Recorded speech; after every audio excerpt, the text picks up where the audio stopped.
Hi, my name's Mark and I'm an illustrator. Today I'm going to be drawing this, and I'll be talking to you about doodling.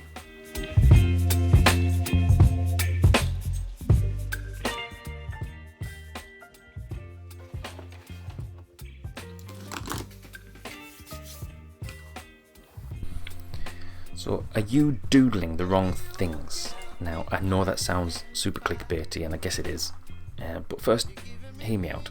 So let's be clear, you can draw absolutely anything that you want, and don't let anyone else, least of all a weird guy on the internet, tell you what to create, okay? If you love drawing, that makes you an artist, and without wanting to sound too sentimental, that is a beautiful thing, and the whole point is that you can create anything that you can imagine, okay? I've been drawing many years now, since I was a little kid, and I've picked up a doodling habit that I've found massively useful in my everyday drawing, and I want to share that with you guys.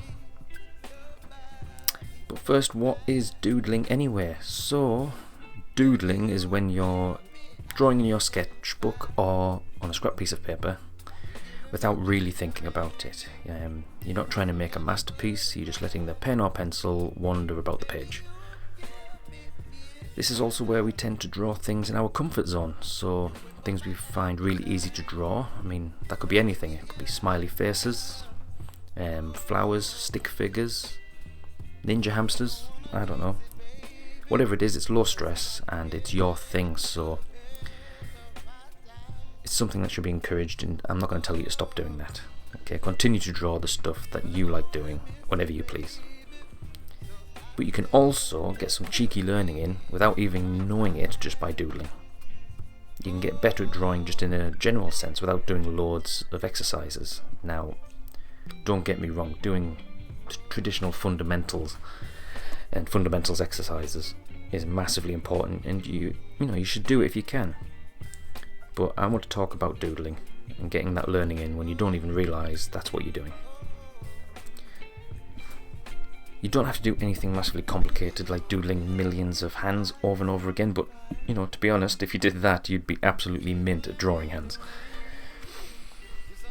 In my humble opinion, one of the most important things you can do is learn to draw simple basic 3D forms in simple perspective, freehand, without even really thinking about it. And that's what I doodle. I draw simple three-dimensional shapes and try and draw contour lines over the top. I mean, often these shapes are just abstract, like amorphous blobs, cubes and cylinders, that sort of thing. I'm a bit weird and I like doing that sort of thing, but the great thing about it is that if you do it often, it trains you to think about the 3D shape of something and how to draw it in simple perspective, and before long it becomes second nature. But how does that help you improve your overall drawing when you're not just drawing cubes and things? Well, everything, like literally everything in the world, is made up of simple 3D forms like boxes, cylinders, spheres and cones, and amorphous blobs. And if you can confidently draw these things freehand with basic perspective, you can draw more or less anything. I mean, take the drawing I'm doing here for example.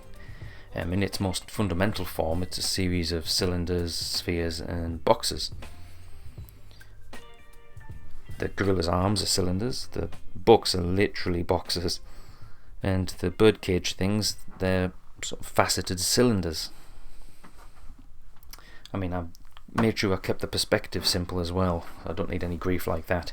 I mean, that can sometimes make an image look flat, but if you overlap the forms like I've done here, you can get back some of that depth and interest in the image. But I guess that's for another video. So basically what I'm saying is, it all comes back to mindlessly doodling simple 3D forms. Everything I draw is informed by those shapes. Being comfortable drawing them is key in my opinion. So next time you're doodling, try drawing simple forms like cylinders and cubes. But if the thought of drawing all of those things sounds boring, like who could find drawing a box boring, really? Then turn those shapes into something more interesting. A flat box could be turned into a magical book. A big box could be turned into a fridge containing a hyperdimensional space kraken. Could you just imagine the possibilities.